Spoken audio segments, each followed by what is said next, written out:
Go ahead. This is Jason Mendelsohn, and you're watching the Break It Down show. Oh man, I love it. This is it's Friday, by the way, everybody. Thank you all so much for hanging out with us and checking us out. It's just about to be Christmas if you listen on the live side, obviously, but if you're on the podcast side, we recorded this the last Friday before Christmas. So it's neat to do this. And just because it's Friday, and one of the things that we're doing more of now is I've got a charity called Save the Brave that I'm the media arm for it. And so I wanted to take a moment and say, if you are listening and you are looking for a place to give, or you want to do the charity on top thing and give somebody else charity, hey, consider Save the Brave, savethebrave.org. Go there, click on the donate tab, put a small amount of money in. Heck, it could be monthly or it can be a one-time thing. And if you're a business, if you're a business and you're like, hey, Pete, we'd like to commit to doing something for you for the over the year of 2021. Hey, let me know. We'd love to do that. Whether you want to donate a boat, time on something, land. I mean, all of these things have been given to Save the Brave in the past, or just, a check at the end of the year. We'd love to talk to you. Definitely reach out to me at pete@breakitdownshow.com, because charity is good for everybody. And by the way, charity's not supposed to be easy. If you're wondering how the hell will I do that? If the problems were simple, they would already be solved. It takes some work to do it. So lean on the veteran PTSD problem with me. And if your charity is something else, God bless. Let's do it. Let me know how I can support you guys. I'm glad to lean on your problem with you. So anyhow, I'm saying that in part because, Jason, we're always looking to find ways to gather people to work on big problems. And I think your story is so unique in you've got this. It's a cancer story, everybody, and Jason's a cancer survivor. But I guess I'll let you do the background real quick. Talk about the lump and all those things that happened, and then let's get into why this is important and why we're bringing awareness to it. So I'll start at the beginning. Do you want me to share? I'm not sure what people know or if they know anything about me, but here's the short story. Back in 2014, while taking a financial exam, I placed my hand on my face to ponder a question, moved my hand down to my neck and felt a bump. Literally had no symptoms. My throat didn't bother me. I had no sores in my mouth. I ended up getting diagnosed, and I'll tell this quickly. I got diagnosed with stage 4 HPV-related tonsil cancer, which was a diagnosis I had never heard of, nor had I ever known someone to be diagnosed with it. So if I go back to that day, taking the exam, feel the bump, show my father who's a doctor, and he said, let's call the ear, nose, and throat doctor, which we did. He said, in the slight chance, he said, you don't drink heavily, you don't smoke, come see me in a few weeks. This was a Thursday. I was like, great, I'll be there on Monday, because I'm a guy that goes to the doctor. It's probably lesson number 1. Go to the doctor. Don't go to the doctor. Yes. Manly to not go. So I went to the doctor. They put me on 10 days of antibiotics and steroids. I left 2 days later, right, for the Keys, ran the equivalent of a 5K, flew from the Keys on that Sunday to DC, where I lobbied on Capitol Hill, flew home on a Wednesday, Thursday had a CAT scan, Friday had a needle biopsy, Monday found out I had stage 4 HPV-related tonsil cancer. And again, when they gave me that antibiotic, they said, but I didn't hear them say it because I felt literally that healthy. In the slight chance that this doesn't go away, let's immediately schedule you for a needle biopsy and CAT scan. So I was feeling awesome, didn't pay attention, all of a sudden flew home, and in just a few days later, diagnosed with cancer. And it was, unbelievable to me, because cancer was something that other people got diagnosed with, not me. Yeah. Well, and healthy people that feel fantastic, that just did a course of steroids, like I feel even more fantastic. I mean, running 5Ks, yeah, they don't have stage 4 cancer, Well, so, and again, I'm sure we'll get into it, but I had really not known much about HPV at the time. So I'll tell you what I knew. Well, actually, I'll tell you what I learned. HPV is the most common sexually transmitted disease on the planet.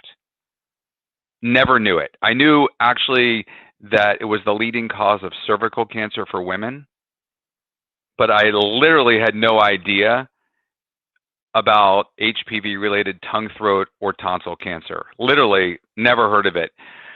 When I did research, I ended up learning more about it. Everything was about Michael Douglas, so forth and so on. In fact, even today, the number one question I get asked by people all over the world is that what Michael Douglas had? And just for a little levity, I always tell people it's the one thing he and I have in common outside of our love for Catherine Zeta-Jones. Like, that's my answer. Yeah. So do you want me to keep going? Well, no, let me ask you a question about this then. I was this many days old when I found all these things out. I mean, there are so many different cancers to know about, but this one is spread as a sexually transmitted disease. And it sounds like a lot of people have sex. And so, should we be screening for this thing, or how do you even, how does it present? So we're gonna kind of do this a little bit backwards, but the answer is yes. There's oral cancer screenings. So like when you go to the dentist, they look in your mouth, they make sure there's no sores, no discoloration, things of that nature. So yes, or if you ever hear about organizations like the Head and Neck Cancer Alliance, of which I sit on the board. So I'm on the executive board. I have been for several years. We do, as well as many organizations or doctors' offices throughout the country, provide these head and neck cancer screenings, typically in April, where it's OHANCA, which is the Oral Head and Neck Cancer Awareness Month. But this is like a thing that we do. But but yes, everybody should go to a screening, just like any other cancer. This is something that is extremely serious. And in fact, in the last 2 years, oropharyngeal cancer, which is tongue, throat, and tonsil, has surpassed cervical cancer. Wow. And so for a cancer that most people have never heard of, yeah, it has become an epidemic among men. And they believe that I was actually exposed to the virus through oral sex with a woman when I was 19 in college. Yeah. And I didn't find a bump on my neck until age 44. So out of 100 people that get diagnosed, 99% of them, their body fights off the virus. They never knew they had it. It's the 1% like me that decades later can end up with cancer. And so, yes, back to your point, oral cancer screenings are extremely important. Yeah, again, all new stuff to me. It's not often that I'm like, I know nothing about this, but apparently I know nothing about this. So my good/bad decision on sexual partners back in college can come back to haunt me years later. It's terrifying. And then, as I get older, I'll be 51 in a month exactly. And happy birthday, when I start to realize all of the things, that we have to check for, like, oh, you're supposed to see your dermatologist at least once a year, if not a little bit more than once a year. I'm like, I didn't even know I had a dermatologist, but you have to get your skin checked out, because if you get, melanoma, that stuff is brutal. If it gets out of the gate and gets going on you, you're probably not surviving it. And so, like, I go to the VA, I'm a veteran, and I'll say, I need to get screened for by the dermatologist to get my body looked at. And they're like, yeah, maybe. Like, by the way, thanks for serving. I did read that about your bio. Thank you for serving. And my dad happens to be a dermatologist. Yeah. So I've been doing those full body checks for years, but you're absolutely right. Right. And we're not talking about a fancy thing. It's like, hey, wear sunscreen, wear more sunscreen. Hey, dummy, wear sunscreen. And then it looks like everything's good here. I mean, it's pretty fast. Maybe you do like a precancerous cream thing, but I didn't know about these things until maybe 3 years ago. As like a person that's lived half of 100 years, I've barely looked at these things, and I've certainly had sex. And so I probably have been, I've certainly not prevented my exposure to HPV. It's a little bit shocking I've been to the dentist, but I never even thought about them checking my mouth for sores and potential cancers.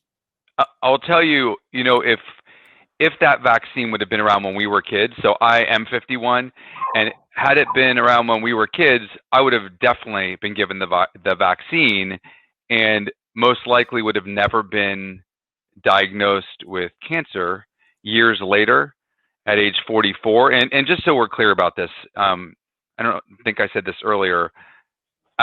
When I was diagnosed, the research that I did, this is what I learned. 3 out of 4 adults by 30 have HPV. 3 out of 4 adults by 30, 62% of freshmen in college, and men between the ages of 40 and 60 are the most highly diagnosed with HPV-related cancer or oropharyngeal cancer, so tongue, throat, tonsil, decades after being exposed. When I finally beat cancer, a year and a half later, my father's best friend at age 74 had been married 50 years, was diagnosed with HPV-related throat cancer. And I deal with guys all over the world, 2 to 4 a week. And I will tell you, most of them between 40 and 60, there are still women that are diagnosed and there are people, outside of those ages. But almost every guy I speak with, they believe, their doctors say they were probably exposed decades earlier. And so I figure, hopefully you'll smile with this, I'm either going to go down in history because of, my cancer story has been shared in 100 countries, but I'm either going to go down in history as either saving hundreds of thousands of lives from HPV preventable cancer, or as the guy who destroyed oral sex for the planet, which I'm hoping it's the first one, just so we're clear. Yeah, maybe you both. Maybe you pull both off. I don't know. Yeah, these numbers are insane. Would you briefly go through that again? Because what you're telling me is that if you've had sex, you should just live under the assumption that you have been exposed to HPV. I mean, I don't see how, with the numbers you just said, how you could sanely think that you haven't been exposed to it, especially if you've had sex with, correct. I kind of killed it for a while there, You are so funny. The answer is, you're absolutely right. Most people have been exposed to the virus. Most people, have had this virus. Most people's bodies fight off the virus. The problem is if your body doesn't fight off the virus and it lays in the crypts of your throat for decades. So for instance, again, when I found the bump on my neck, I shave every day, or I used to, right? I recently shaved my head and grew a beard, but I shave every day or every other day for work. Never saw that bump before. And so it just appeared out of nowhere. And that was the cancer that had spread from my tonsil to my lymph nodes. So you just want to definitely be aware, make sure, if you ever see a bump on your neck, you immediately go to the doctor, because again, that could have been, in my opinion, that could be the cancer going from, its primary location to a lymph node.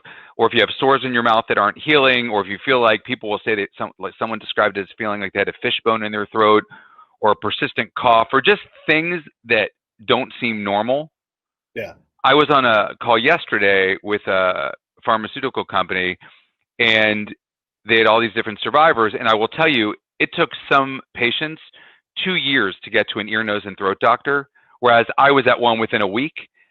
It's really important to know that I would recommend, if you have any of these, characteristics I'm describing, go see an ear, nose, and throat doctor first, rather than 6 to 12 to 24 months down the line where your cancer could potentially spread in the event that you do have cancer, which I hope you don't.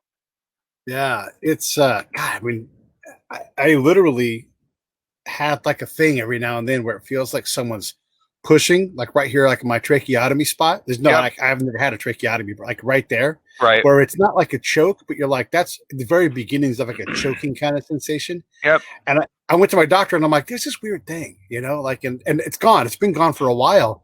Right. But it's these things. And like, I've never been taught to, there was that Check 'em Boys campaign to like check your testicles, right, when you shower, because if you find that bump, it's a decent chance that you can get there. But I've never thought about that. Like, there's literally, like, if you get a cyst, you're like, that's got to be a cyst, right, and then you just blow it off. But what if it's not a cyst? What if it's, that terrifying, man? Well, so, and again, those who have been diagnosed with cancer, and let me just tell you, if you don't mind if I digress. Please. So I have now been married 24 years. I have boy-girl twins that are 19. I have a 13-year-old son. Back then, my son was 6, my twins were 12, and I've been married 17 years. When I found out I was diagnosed with stage 4 HPV-related tonsil cancer, I ended up having a radical tonsillectomy, neck dissection. So I have a scar that runs from the bottom of my right ear to the center of my throat. And it looks good now, but because my dad's a dermatologist, I've used a lot of scar cream, but I had a thick keloiding scar. And then I had 7 weeks of chemo, radiation, and a feeding tube. Let me explain to you what radiation's like, if you don't mind. Please. Because this should motivate anyone to go get checked or to give their kids, or really, I'm not a doctor, right? So all I am is a survivor who went public, because most people think of HPV, and there's a stigma associated with it, right? Most common sexually transmitted disease, people are embarrassed. Even I'll have women or men whisper to me, I had HPV. I'm like, you don't need to whisper. 3 out of 4 adults by 30 have this. But when you go through radiation, they clip your head down to a table, right? You're laying on your back, clip your head down, tongue to the roof of the mouth, 5 days a week for 7 weeks. Third-degree burns I ended up with in my throat after 4.5 to 5 weeks, which feels like someone cracked a glass bottle and shoved the glass into my throat. I had a feeding tube where I had 7 Ensures a day, 2 Gatorades a day through that feeding tube, couldn't swallow my own saliva for like a month, in bed 18 hours a day. So the reason I tell you all that is if anyone hesitates and says, well, do I really want to? Let me tell you what you don't want. You don't want the side effects of radiation for a lifetime, and you don't want to go through the 8 weeks of hell that I went through. I got diagnosed. I made videos to my kids saying goodbye. My videos went something like this. One day you're going to get married. I'm not going to be there. This is what's important. And this was just like the mental anguish and the pain.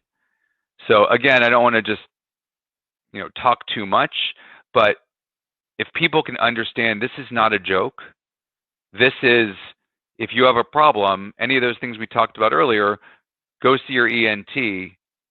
Just don't blow it off, because this could save your life. I mean, I was stage 4 at the end of 2017, beginning of 2018, they downgraded the staging on this cancer. So for my diagnosis, had I been diagnosed then, I would have been stage 1, because the survival rate for head and neck cancer of this type is over 85%. Head and neck cancer caused by smoking and alcohol abuse is less than 35%. So it's really important to know that you have this sooner than later and to go through treatment. Does that make sense? Yeah, it makes sense. So at the time you had what they called stage 4 cancer, but if you got it today, it would be stage 1. Same treatment, or is there a lighter form of this that you'd have to go through if you got it today? So it's interesting. I talk to people all the time that are stage 1 and 2 rather than 3 and 4 from a few years ago. And many of them are still going through, 7 weeks of chemo and radiation, having surgeries. There are some trials and there are some lesser treatments, but the majority of them are still having much of the same treatment that I went through. I mean, cisplatin was my chemo drug. It just made me nauseous. It did not make my hair fall out. I know, for a little levity. People even asked me today, hey, Jason, did you lose all your hair from chemo? I'm like, that was 2014. This is just, was male pattern baldness, which I ended up shaving. But so the treatment might be less today, but many times over, it's the same. Just people aren't as scared when they hear stage 1 or 2 versus 3 or 4.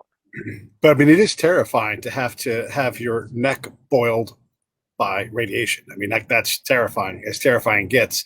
And then I would imagine that if we're able to get to it early, it doesn't metastasize into your lymph nodes. And I don't know, there are many things that are scarier than lymph node cancer. Like, do you expect cancer to get you at some point, no matter what now, because you've had it in there? Or well, so yeah, it's an interesting question. So I was thinking, which might be the reverse of what you're asking me, but I was hoping, I said to a doctor the other day, now that I've been through chemo and radiation, does that mean that my body's had chemo through it? So if I was going to be getting cancer from some other type, it's actually been killed off already. So I'm actually pushing it down the road or getting rid of it, which, by the way, they told me is not the case. If you're asking my concern with cancer in the future, my really number one fear, and normally I'm giving people hope, not scaring them, just so we're clear by this conversation, because we haven't talked about my Superman HPV website or anything, but my concern is the side effects of radiation long term. Sure. And radiation long term. Sure. And reoccurrence, which is what you were asking. I try not to think about them, because every doctor I've had says, Jason, you have nothing to worry about. Good. But any cancer survivor, whether it's this cancer or any other kind of cancer, I think that's always a concern that's in the back of your head. Yeah, I mean, and rightfully so. And luckily, you don't have one of those cancers that's like, at some point it is going to get you. It's just, who knows when. It'll be a long time. Right. It's good not to have that. But again, like getting checked, like today, making an appointment with an ear, nose, and throat doctor and saying, hey, check me out, make sure I'm good. if you do have that early, and maybe there's a precancerous kind of treatment like dermatologists have or something like that, but getting it when it's just tonsils being removed instead of your whole neck opened up. I mean, maybe you can, I don't know. I'm assuming you didn't work during the treatment. So you know what? And I was in bed 18 hours a day for like a month. I always tell people the only good thing about that was that I got to watch 7 years of Lost in 2.5 weeks. Yes. But I worked from my computer a little bit.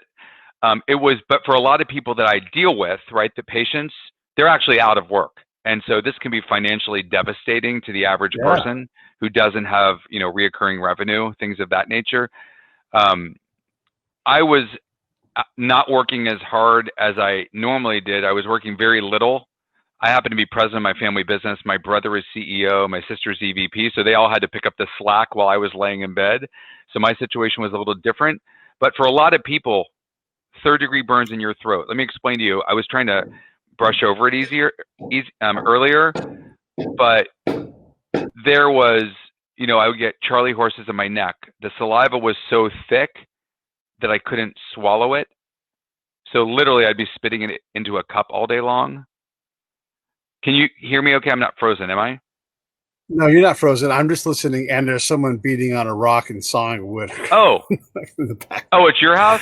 So, yeah, I'm just muting. Yeah, you're good. Oh, good. That makes me feel better. I thought that was my house. Yeah. So go back to your super saliva purge. That's definitely interesting. Yeah, let me explain to you. So imagine every time anyone listening to this podcast today, every time you're going to swallow, spit into a cup.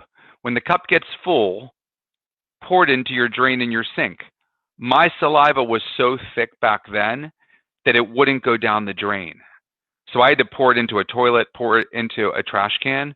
I would go to sleep at night. I'd go to sleep for a few minutes, and I would wake up as if someone was choking me because the saliva was so thick it would be covering my breathing way, my airway. And then the last thing, again, not to depress everyone on the phone because we will get to a happier point, is that I was going to sleep hydrated. So I would take my blood pressure all day long, 20 to 30 times a day, because I could tell when my heart was pumping harder that I was becoming dehydrated. Well, at night I would go to sleep. I was not sweating at all during the day. I was not throwing up, and I did not have diarrhea at all. And I was going to sleep, and 2 hours later waking up dehydrated because the third-degree burns in my throat were sucking the fluid from the inside out. So I was constantly pumping fluid into my feeding tube, which is a long tube that was just sticking out of my stomach for a few months. And so I tell you all that because, again, serving on the board of the Head and Neck Cancer Alliance, knowing there's a vaccine that could prevent your kids, boys and girls, decades from now from ever dealing with this is one of the reasons I went public and decided I would try to, beat the stigma, or just change the stigma that exists with so many people because, of HPV being the most common sexually transmitted disease on the planet. So again, I hope I don't say that too many times or too often for your show, but that's really important. There's nothing, people shouldn't feel alone when 3 out of 4 adults by 30 have this. Yeah, and I wanted to bring up the virus thing at an appropriate time, but it seems like we're there, getting these viruses. And anytime we say the word virus, we have to all of a sudden do a whole conversation on, is it safe? Am I going to get, a Bell's palsy from it? Or, is my kid going to suffer if they get this thing? So can you talk a little bit about the virus and what it means in terms of getting it? So, and do you mean the virus or do you mean the vaccine? I say virus and vaccine. I always get that wrong. My mouth won't say the word vaccine. The vaccine. Talk about the challenges with it. Yeah. So let me give you my perspective as a non-doctor, right? I'm a father of 3, and I deal with doctors throughout obviously from the Head and Neck Cancer Alliance, but all over the country and all over the world. I shared my story in Ireland last year. Every doctor I've ever dealt with says they would give the vaccine to both their son and their daughter. And that vaccine can be given to kids as long as they're 9 years old or older. Most kids get it, I will tell you, between the ages 11 and 14, get the vaccine. Boys and girls, not just girls, because a lot of times when it first came out, people just gave it to their daughters because they equated the vaccine and HPV and everything with cervical cancer. But today it is highly recommended for boys and girls.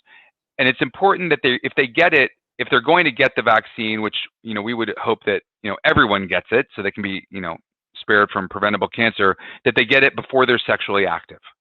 Because that is really the point. If you get the vaccine, like I think you can get it up to age 45 now. And I don't mean I know you can. It used to be 26, then it moved to 45. But if you've been exposed to the strains that cause cancer, it doesn't help you. It prevents you from, having cancer or other issues before you're exposed. So again, there are the anti-vaxxers that will never use a vaccine. Right. And then there are the majority of people that say, you know what, I'm going to find out more about this by speaking with my kid's pediatrician or my family practice doctor, where they can get good information regarding what the benefits would be to providing this vaccine to their kids. So again, I will tell you, are there people that maybe have had issues? Sure. With any vaccine, there's always that slight chance.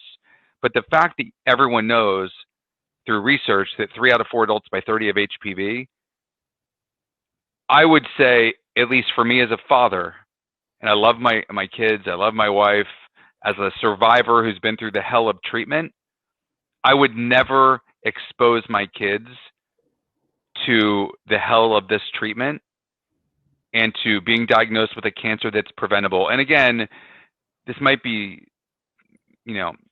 too easily said or too easily stated, but if there was a vaccine and you knew you would prevent your son from ever getting testicular cancer, or a girl from ever getting breast cancer, or either of your kids from ever getting lung cancer, everybody would give it to their kids, right? Like there wouldn't even be a question. There'd still be the anti-vaxxers, so we'll put them in a group of their own. But in general, people would always give the vaccine to their kids, and they would find out more about it from their kid's doctor, obviously, before. So now we have now we have a vaccine that some tied, which deals with HPV, is the most common sexually transmitted disease, and some parents focus on the word sex versus preventable cancer. And I think that has been the issue over years. And so I know doctors and others, advocacy groups, have really been working really diligently to focus the benefit of the vaccine versus people being scared by the 3 letters HPV. Was that helpful? I know that was layman's terms, but to me, it's everything. I think that's true. I'm going to see if I can make it even simpler based on what you just taught me, and then let me know if I'm getting this right, because I'm on full-on learn mode here. I knew nothing about this walking into it. It's like, I went to the website and researched and all that. And by the way, the website's right here. If you're watching on the live side, supermanhpv.com. And there's videos there, there's blogs, there's a lot of content. You can go chew through this, and you guys should, because if you're like me at all, completely, and I know a lot about a lot of things, I don't know anything about this. So in terms of the vaccine, the odds on the vaccine doing something problematic or you having a bad response, you're never going to know anyhow until you get the vaccine, but are way longer, like exponentially longer than the odds are that you're going to be, or your child will be exposed to something that's a 75% at least proposition, and likely higher if they're sexually active, like college kids can be at times. Yeah, the answer is yes, all day long. Right. I would say, but again, speak to your kid's doctor, because that's what obviously you need to say from a liability perspective. But yes, 100%, they're going to be exposed to HPV, and this is a vaccine that protects them. And they believe. And go ahead. I was gonna say, I bet all the ear, nose, and throat doctors are like, my kid already been vaccinated. I don't want to see any of my kids get this thing. I mean, that's ultimately the answer, right? Like if the doctors are, giving their kids the inoculation, then that's game over. Let's get it done. Correct. Correct. All day long, that answer is yes. Even just to tell you, the World Health Organization a few years ago charged countries to eliminate HPV-related cancers, cervical cancer in particular, and the 3 countries that stood up and said, yes, we're going to eliminate it, get rid of this cancer, it was the US, Canada, and Australia. And the way they were doing that was by increasing HPV vaccination rates. At the end of the day, I spoke at a congressional briefing last year on Capitol Hill regarding HPV-related preventable cancer and eliminating it, and the support from organizations and just different groups, knowing that this is a real possibility, and the science that's been done, it is 100% worth your listeners checking into before they take the opinion of an anti-vaxxer on Facebook. And that's honestly what the risk is.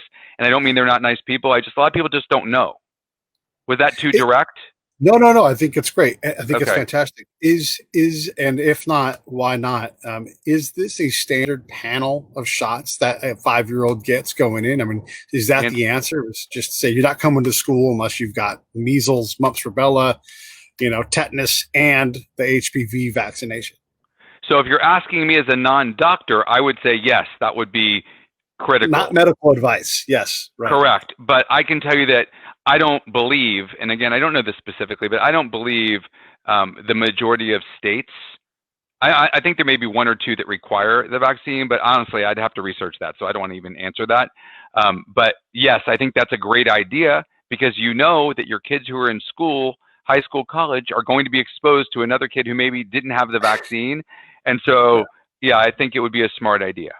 I mean, when your kid gets to an appropriate age where, sexual exploration starts, and God, I mean, you don't want to say how early that number can be, but yeah, at some point, like this is the path and how we get rid of it. How are we doing at reducing the numbers here in the U.S.? Since we've committed to this, are we acting like a committed nation? Not at a high level. I mean, I will tell you, I don't know the exact rates, but I know that in every meeting I speak at, most of them are saying, we're having challenges increasing the rates. They're increasing because there's more. I think, again, my opinion, as that more people are beginning to know people who have been diagnosed with this cancer. When I was diagnosed in 2014, like I said, I'd never heard of it before. Right. Today, many people are starting to hear about it. They see people, they understand now more about the vaccine. It's not just for girls, because that's the number one thing also that parents say to me is, I wish I heard your story years ago. I gave the vaccine to my daughter, not to my son. I had no idea it was for boys. So I know that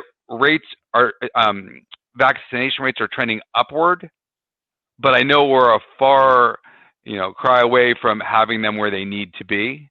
And I think that's why my story, again, this isn't about me. And we will get to a point where I just spend a few minutes on my website, because I don't want people to think I'm an arrogant jerk who thinks he's Superman, because that's obviously not me.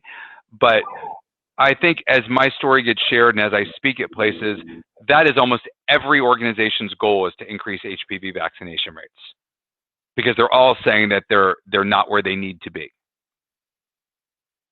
Yeah, we're definitely going to spend some time on your website. It's such a fascinating landscape to explore. I mean, there are all these things that are preventable or at least require monitoring. And, again, I had no idea. So the vaccination is great for the young kids, especially pre-sexual activity and everything. For those of us adults who are exposed, our best option is to continue to make that part of your care and get checked out.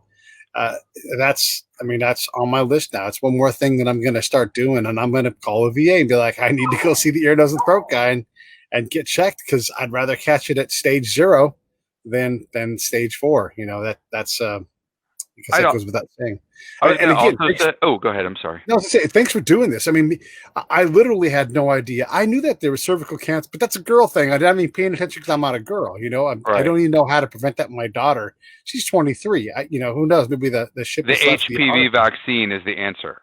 Okay. Right? She's 23. I mean, she's certainly within the range. I would say speak to her doctor, or she speaks with her doctor, right? Because she's 23. Yeah. About should I ask her about that, Correct, because they really do believe it will eliminate cervical cancer for women. I'll also tell you this, and again, it's probably borderline, should I be sharing, but because you and I are almost the same age, had I known that this was a cancer that existed, my concern growing up was getting a girl pregnant or getting an STD. It was not having oral sex and getting cancer. Right. So probably there are a lot more people that would have had protected sex and not oral sex had they realized they could get cancer from oral sex. Don't kill oral sex. Come on, man. I'm not trying to kill it. I'm just being realistic with, hey, make sure you know the person. How's that? Yeah. Well, get me some dental dam. Remember when dental dam was a thing? Like, there's nothing more like turn off than let me get some dental dam. Listen, we're singing better about than cancer. Just so we're clear, Yeah. all better than cancer. All better So than cancer. We're yeah, talking yeah, about yeah. WAPs in nationally recognized number one hit songs, and you're like, Anyhow, Yeah, that's let's get funny. serious about the website then. Let's get into Superman HPV and why you're an arrogant jerk and call yourself Superman. So when I was diagnosed, started researching this cancer. I'm like, I need to learn as much as I possibly can. And quite honestly, I am naturally a positive person. I was raised by positive parents, and I've always been just positive attitude. I started researching this cancer, and what I was reading about was people's teeth falling out, their jaws cracking, hearing issues, all these things. And I thought, I feel worse, not better. So I survive. Obviously, when I was going through treatment, my friends called me Superman during chemo and radiation treatment, saying I was tough like Superman. So believe it or not, looked up and looked for different websites that I could start, and found that Superman HPV, amazingly enough, was available. So I chose to create a website that would provide inspiration and information for those diagnosed and or researching HPV, the HPV vaccine, and HPV related cancers. And I'm going to give the 1 minute on this. So I start this website. I get contacted by an NBC News reporter who's writing an article regarding HPV, and she said, I was at a business meeting, and she called me and she said, would you mind if I shared your website and story in an article? I said, no, that's why I created it, to help people, because this didn't exist. I couldn't find anything this positive when I was diagnosed. So the article launches that afternoon. Like 10 people throughout the country emailed me and said, so thank you so much for sharing your story in the article. I no longer feel alone. Huh. I emailed the news reporter and I said, listen, thank you. That's all I wanted. 10 people told me they're happy that I shared my story. She emails me back within like a second and a half, and it says 500,000 people read the article in 24 hours. 500,000 people read the article. You're going to likely appear on NBC Nightly News. They're going to call you. And the next day, my family appeared that evening on, NBC Nightly News with Lester Holt in 2017. And that's kind of what launched realizing that people could benefit from hearing my story. People shouldn't feel alone, right? And honestly, I get chills throughout my body to know, like, I was going through pure hell. My family is a cross between the Waltons from years ago. The Waltons, like John Boy, the Waltons and My Big Fat Greek Wedding. Meld the two together and sprinkle Judaism on top, and that's us. So we're a close family, and I really felt isolated. And my brother's my next door neighbor, and I thought, you know what, if I feel like this, people that don't have this must really feel alone. And so launched the website, found around that same time, a little before that, obviously, or a little before that, had the Head and Neck Cancer Alliance, which they also had positive information that made me feel better. And that's what made me reach out to them. I was searching online for something, and that's who I found. And thank goodness I did, because their executive director team and all their doctors are just not only knowledgeable, but kind individuals looking to prevent this cancer, and really talk a lot about screenings like what you mentioned. And I joined the organization. We've really grown the ambassador program, which helps other survivors share their stories. And so between my supermanhpv.com website, and I also have Facebook and Instagram, I don't sell anything. I just try to reach people the best that I can. And between the Head and Neck Cancer Alliance, I think we're doing a really good job trying to share the message that, one, there shouldn't be a stigma associated with HPV, that it's a preventable cancer, and that no one needs to feel alone, that we're here to support them if ever diagnosed with this type of cancer. Yeah, I mean, I'm taking a pause because it's such a powerful thing when you can look at your own experience and decide, how hard it was for you. I mean, it's easy to look and say, here's a big, tight family. You guys have your own business. Yeah, they're able to cover for you. You're able to take time off. None of those things describe most people, like, who get something like this where you truly are alone. You're terrified to get the bad news, and so you don't go to the doctor. And then you couldn't afford bad news if they gave it to you, because you're going to have to go to work because there's no other way around it, And then also, I don't know how you were, but I know a lot of my friends that have had cancer and gone through some pretty severe therapy. it makes you literally crazy because your brain is not working on the optimum fuel it normally gets food wise. I mean, you're surviving on Pedialyte and Ensure, that doesn't make your brain operate in the way that makes any damn sense. I mean, uh, Yeah. it's a horror show to think about that. What does that community look like? If you are a person of modest means, or you're struggling to just get through the day, let alone have cancer waylay you, what does that look like in terms of support in the community? Well, so let me speak from the Head and Neck Cancer Alliance perspective. So we do a lot to grow our gas card program, which is really to provide gas cards to people that can't afford to get to treatment.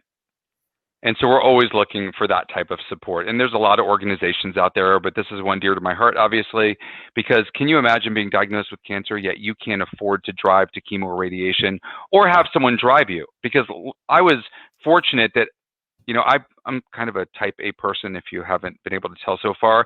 And I put together a full schedule of who was taking me where, who was visiting me at chemo. I mean, I did this whole thing.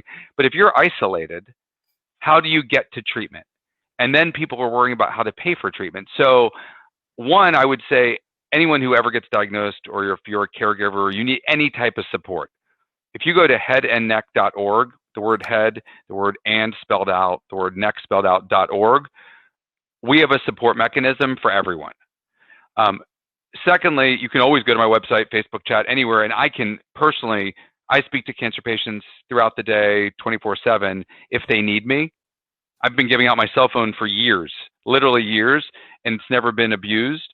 But it can be really, really mentally crippling to feel alone, back to your point, without that structure.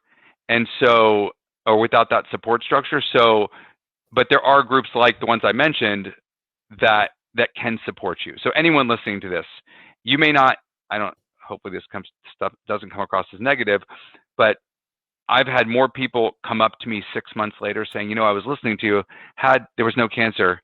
And then 6 months later, they have a friend or themselves or someone gets diagnosed, and then they come back to the information and it now becomes relevant. Then it was interesting. Then it becomes, now it becomes relevant. Yeah.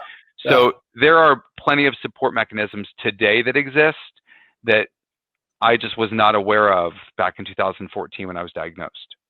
If you're looking on the live episode, you can see headandneck.org, and then below in the crawler is the gas card program. Same thing, same website, just the gas card additional thing.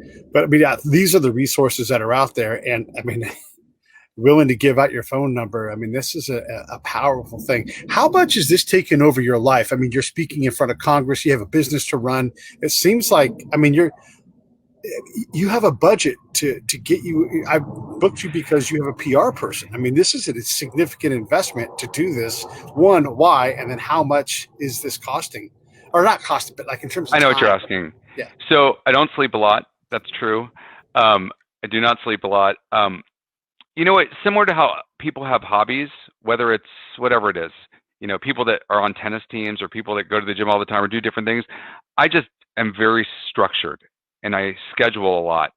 So I will tell you this I work typically for my business 8:30 to 6 Monday through Friday, but I still check emails evenings and weekends.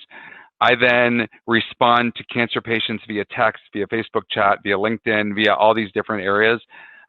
Thank goodness. So I am a one-man show. And when I say that to you for Superman HPV, so everything I do and the team that helps the patients that reach out to me, everything is with the Head and Neck Cancer Alliance. So I'm not trying to be everything to everyone when it comes to what their needs are. I know that I don't have that bandwidth, nor do I have that expertise. So our executive director at the Head and Neck Cancer Alliance, our administrative team, the doctors there, we all work jointly together.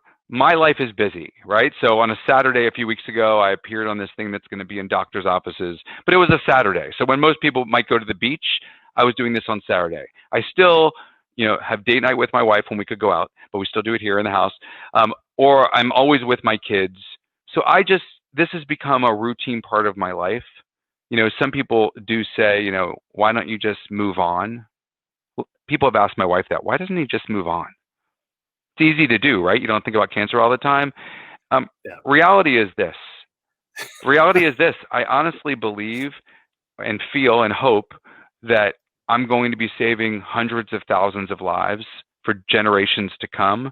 And I feel responsible for, podcasts like this, for people that are going out of their way and making this a topic like you have, and others to do that, because I think it honestly will do good and help people for generations to come. So I just structure, just like anything that's important in your life, whether it's this or another charity that you mentioned earlier or others, you find time for what's important. My primary business and family come first. Everything else comes as a close second, but I do it when I can do it. And I just do the best that I can and feel good about that. Yeah, well, and I know from doing a lot of charity work myself, you'll echo this, but the time and effort spent doing it is paid personally back in enrichment so many different ways, opportunities, wonderful people that you meet, the chance to just see the world in a different way. Doing the veteran stuff that I do and the other charities that I support, doing these episodes like this is all service, as part of my personal charitable charter. These things matter, and it's important to be able to do that kind of work. And if you're an adult and you have any spare bandwidth, I'm going to lean on you and say you have to do something to make the world a better place. You don't have to save 100,000 lives. You can literally get a hold of someone like Jason and say, hey, how can I support you guys? And I guarantee you that organization has a list of things that they would love to hand off to somebody else. It's including, could you run to the post office for us 2 times a week to pick up and drop off mail and just give us that time? And that would be enormously helpful, because otherwise Jason has to do it himself, or, somebody, and I'm putting it all on Jason, but there's only so many people in these organizations, and simple stuff like that. Like if you could, like we're here in LA, right? Like let's say you flew into Orange County for something, you've got to get from the airport to the event. Well, could someone pick him up at the airport? Like, yes, that's so easy. It's so easy. Like, just go do that. That can be service. I was speaking to my kids just a few days ago, and this might be even more personal than you want, but we were talking. It's Hanukkah. Last night was yesterday, and we were talking about giving and giving back. And I said, listen, there's 2 ways you can do that: time or money. Those are the 2 options. And when you don't have money, you can give time, a little or a lot. And we were just having that whole discussion regarding helping others, because even a bad day for me is not as bad as a bad day for someone else who's got real issues. A lot of times we say this is a first world problem, right? So again, when you've been through cancer, you're kind of like, it's not cancer. That's like always the way we look at things. It's not as bad as it could be. Yeah. But I think you're absolutely right. I think helping others, whether it's a little bit of time or a lot of time, is really rewarding in and of itself for the person who's actually providing that time to help. I'm also going to say this about charity. I'm going to get on my charity soapbox for a minute. One, don't be mad that people who are good at charity and are great at fundraising make a lot of money, because we need great people to do this. If that's their profession, nonprofit doesn't mean poor.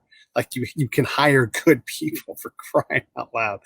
Let good people help work on these problems. Think about this, like a problem like this. If you had the best possible marketer in the world, that's like, just go out and get a shot. Like the Checkham Boys campaign they did in the UK in terms of testicular cancer, it cratered like testicular cancer. That campaign worked. They did a great job, but by just getting musicians to make it hooky, and then just said Checkham Boys, and they did. Like we're dumb, but we're teachable, us men.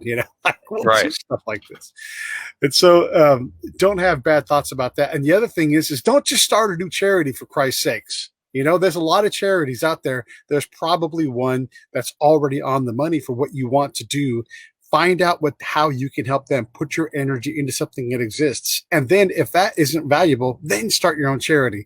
But this stuff is too hard to just go reinvent 1,000 of the same charity. So find the one that leads the way. See if they're doing it in a way that makes sense for you, and either invest your time and money into that, or then go start your own. But don't just start a new charity because you've got a vision. Someone already probably had that vision, and they're probably 5,000 steps ahead of you. So look where you can jump on, because they'll take that kind of help. They'll take your passion and they'll put you to work, and you can continue to make a difference in that way. That's my soapbox speech about charities, and not just starting the default cannot be, let's start a nonprofit. The default is go research, find out the best one, see if it works for you, and then make a decision. Sorry, Yeah. I had to say that. No. I was going to support exactly what you're saying. So I don't have my own charity.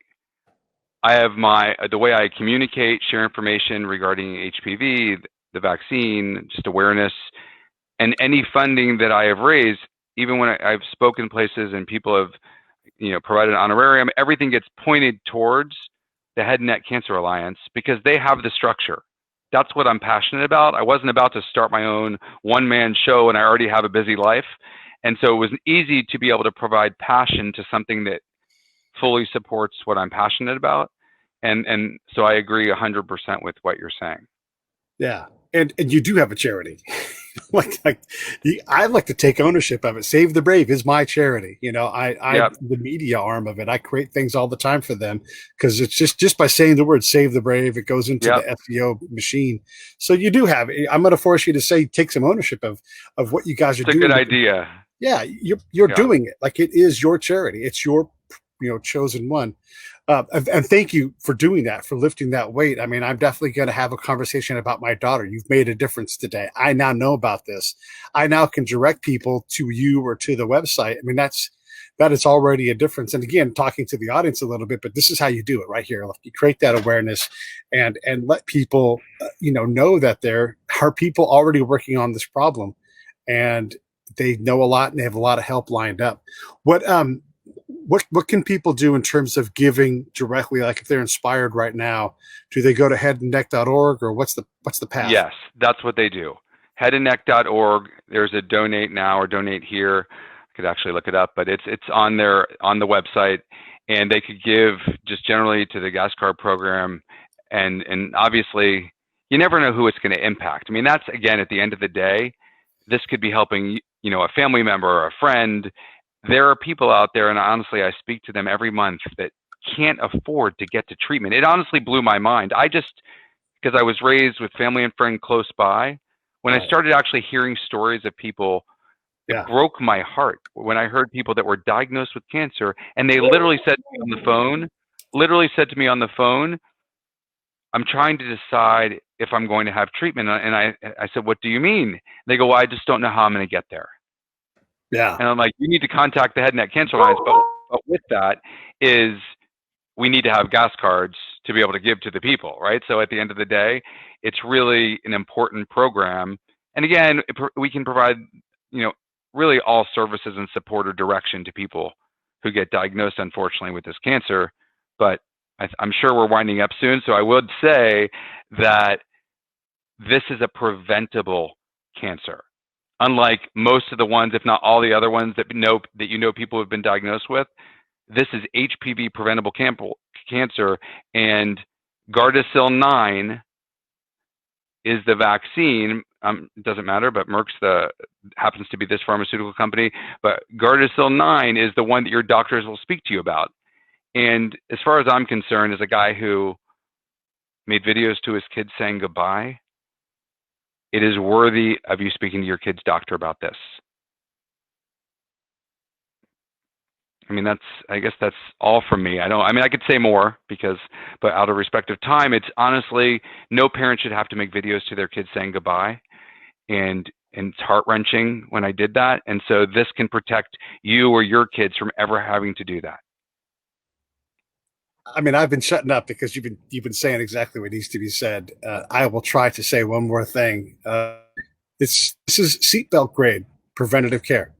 It's a shot. Your kid's going to get shots. Get the shot. Be done with it. And then worry about things that you actually don't have the ability to prevent. I mean, this is straightforward. Buckle your kid up. Get them that inoculation, and know that you've protected them from good/bad decisions when they get a little bit older. Let's not stigmatize a preventable cancer into the point where people get stage 4 cancer. I mean, that's pretty straightforward, right? And go to the doctor. Guys, if you're guys, I mean, women as well, go to the doctor, because without ending on a negative note, I've spoken to people that have waited, and it spread not only to their tonsil, to their neck, it spread to their back. it spread to other parts of their body. And had they gotten to the doctor sooner and the right doctor, they most likely would have never had the outcome that they're ending up with. Everybody go to headandneck.org to check out everything about HPV, or you can go to supermanhpv.com to check out Jason's site. Either way, they're both chock full of things. And just by watching the videos, you hear a lot of the same stories and everything, but there's real data there. There's knowledge that you can get your hands wrapped in around pretty quickly. And just, you're right. Get checked out. And ask the question like, hey, I heard about HPV. Do I need to get checked? And the doctor can literally probably check you right there on the spot. So, and if not, it's another appointment. Big deal. Go get checked out so you don't have this problem be something bigger later on. Anything in closing at all, Jason? Just go to the doctor, get information. I've been doing research for years, and I am always learning something, but speak to your kid's doctor about this. Even if you have a preconceived idea as to what it means, get more education, and you truly can prevent your kids from getting this type of cancer. And there's no better feeling to know, it's a parent's job to protect their kids, in my opinion, right? You protect them from everything you possibly can. Well, this is a way to prevent them and protect them from cancer. Yeah. And to me, that's a parent's obligation as far as I'm concerned. I've been all over the world. One of the universal values is that cancer sucks. Any person you talk to in the world is going to agree with you on that. No one's for cancer. Correct. Hey, thanks for watching the show. I really appreciate it. Right here, you can subscribe. Please do that. It makes the show grow. Hit that notification bell so you know which incredible guest is coming up next. Down below is the PayPal link. You can put a small subscription in. That is an enormous help. All that money goes right back into the show. And then right up over here are the next episodes you should listen to, curated by yours truly. Thank you so much for watching the Break It Down Show.